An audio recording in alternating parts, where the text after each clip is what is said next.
So I assume you really like the way you guys came out on offense and just controlled the ball, really both sides of the ball in the first half. Yeah. I mean, defense pitched a shutout, and we went right down and scored that first drive, and we moved the ball good the whole half. We just, we got to get more points in that, but that was a good start. What do you feel was the biggest challenge against the Jaguars tonight? The biggest challenge? That they presented to you? Well, that they have a really good front seven, and we thought we needed to establish the run, and we didn't run the ball great in practice against them for 2 days, so I thought that was important that we established a run against that front seven. Obviously, they had some DBs out, so that's the strength of their defense today. I think they're going to be a lot better in their secondary when they get all their guys back. Just a little off in the red zone on a couple things. Well, I mean, it's the same old story. I mean, the field shortens up, and we had a couple opportunities and didn't quite get them. Had a couple penalties there. 2 penalties, we were in field goal range right before half, and then 2 penalties took us out.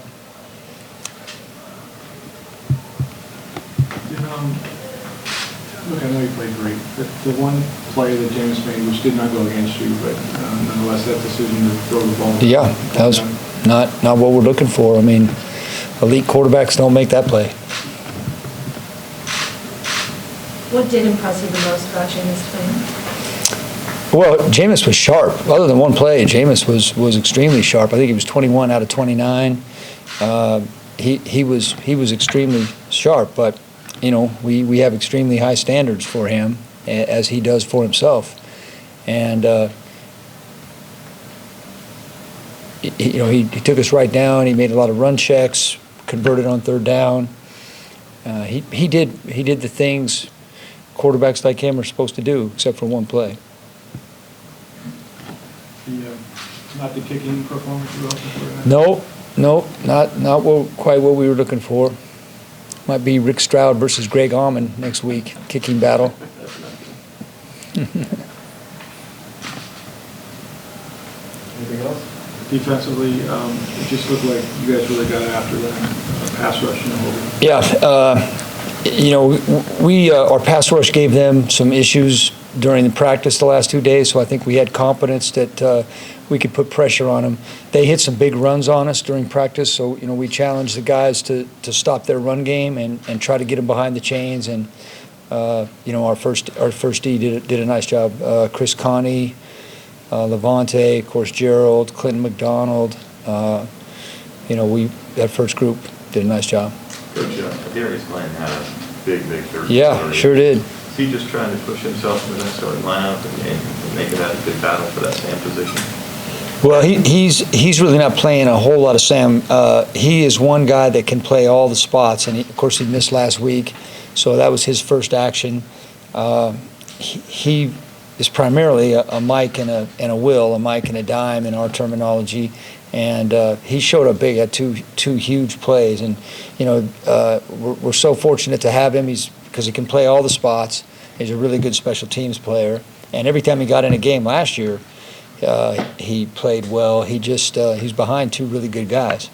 Coach, who do you think is going to be the biggest critic of that one play, you or Jameis? That's a good question right there. He'll be coming in here. You could ask him. I got off to a good start. I got off to a good start on the field, so now it's his turn, I guess. What'd you say to him? Oh, I can't say it in here. It wasn't good. Coach Beckwith, only 2nd time you're against NFL competition. Discuss that. Yeah, he's playing big right now. He's really playing stout. We loved him coming out of LSU, and we were fortunate that he was there when we picked him, because if he didn't have that knee, we thought he would have gone higher. And I've said it multiple times, the fact that he's come back so quick off that knee, and then a lot of guys, even when they do come back, they're tentative for a while. That kid is not tentative. He's a very quick learner. And, our depth at linebacker, even though we lose a really good player from last year in Darryl Smith, our depth at linebacker is much better than it's been in my time here. Coach, you thought about shutting Bortles down, holding him to 65 yards. How did you do that? Well, you know, when his team doesn't do well, the quarterback always, you know, he gets too much credit or too much blame. I mean, let's face it, they dropped 2 wide open touchdown passes. They just flat dropped them, so you can't put that on Bortles. You know, I'm not in position to critique their offense. That's for someone else to do. Late in the game, kind of a game-winning situation. Did you like the way your young corners competed with those guys? Well, to be honest with you, at the very end, yes, but you know, the drive before that and getting down there, we were playing too far off. I mean, we were letting those guys catch balls in front of us, and you know, it's almost like we were playing not to lose instead of trying to win the game there. Those last couple drives. I mean, if we just make that field goal that we miss, ball game over, and you know, we get everybody else in that we wanted to get in, but we missed a field goal. They put that drive together, go down and score, and then you know, we took the safety. How did only 3 seconds run off on that? That's crazy. That's a good situation to come up, and then that was a great job though by those guys hanging in there at the very end, because it was looking grim there for a minute. You just like this kicking, not to belabor it, but you just hope that both be your kicker, and then he has 2 good games coming up. Well, I hope he has a real good game on September 10th. That's what I'm hoping for. Thank you. All right, thanks. Thanks.